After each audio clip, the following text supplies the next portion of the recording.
Well, if your heat goes out, your electricity doesn't work, or the pipes are leaking, do you know what to do? For homeowners, the answer is fix it. But for renters, sometimes the answer is unclear. The I-Team's Casey Geraldo found out you do have options as long as you do one thing. That's right, and that one thing is keep paying your rent. The I-Team gets calls all the time from people who feel their landlords aren't keeping up their properties the way they should. We learned as long as you're paying your rent, the city can help you get your complaint solved faster.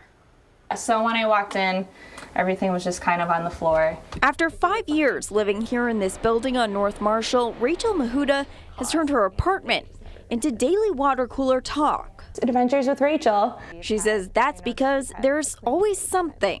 One of the lights in the bathroom just doesn't turn on anymore. They cut a huge hole into the wall and just never bothered to fix it up again. The shower that doesn't work, the outlet in my room that doesn't work. And you've told them about these things? Yes. Mahuda showed us emails she sent to the building's owner, Katz Properties.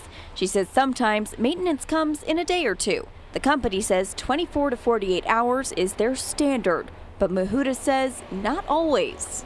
She tells us even when she reaches out with safety concerns, unchecked smoke detectors, broken outdoor lights, and entrance doors not locking. Calls like that just go unanswered. I'm more just nervous about my own health and safety. What Mahuda didn't do is go to the city. I've been a little concerned that we get evicted if we complain too much. That's a serious worry. Mario Hernandez from the Department of Neighborhood Services says that common concern shouldn't stop you from making a complaint. The city can cite a landlord if they try to get back at you. If the tenant is making a good faith complaint and they're abiding by the rental agreement, this department has an obligation to go ahead and protect them from retaliation. Hernandez wasn't familiar with Mahuda's complaints, but says the city can't help people without one. They're actually, paying for a property to live. They want it to be safe and habitable, and they're not getting what they're paying for. And that's the key. You still have to pay your rent.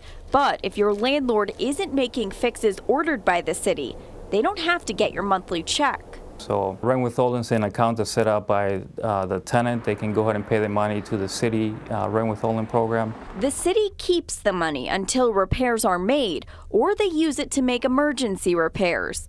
If they find the property isn't safe to live in, that account can help you move somewhere else. In Mahuda's case, she didn't need rent withholding. The city issued 13 orders, including fixing her smoke detector, the bathroom light, and her bedroom wall.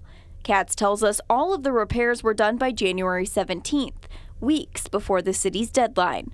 But too late to keep Mahuda in the building. When her lease is up in June, she says she's moving out. I know plenty of people who pay less, and their heat works every day. They have electricity. They can take showers. Katz tells us their staff puts every complaint into their computer system and gets their maintenance people to handle it right away. They say some of the work that was ordered by the city was already underway when the inspection happened. So. Now, Casey, if someone has a problem and they want something addressed and it's not being addressed, what is the first thing they need to do? The first thing is to take it up with your landlord, and if they aren't making the requested repairs, then you can make a complaint with the city. And if your landlord doesn't make those repairs, then you can do the rent withholding that the city offers. And you can also reach out to community advocates. They're a local group who can help you learn about some more of your rights and your options. You can call Casey Geraldo. Apparently. Yes, but pay your rent first. That's yes, important. that Okay, is key. thank you, Casey.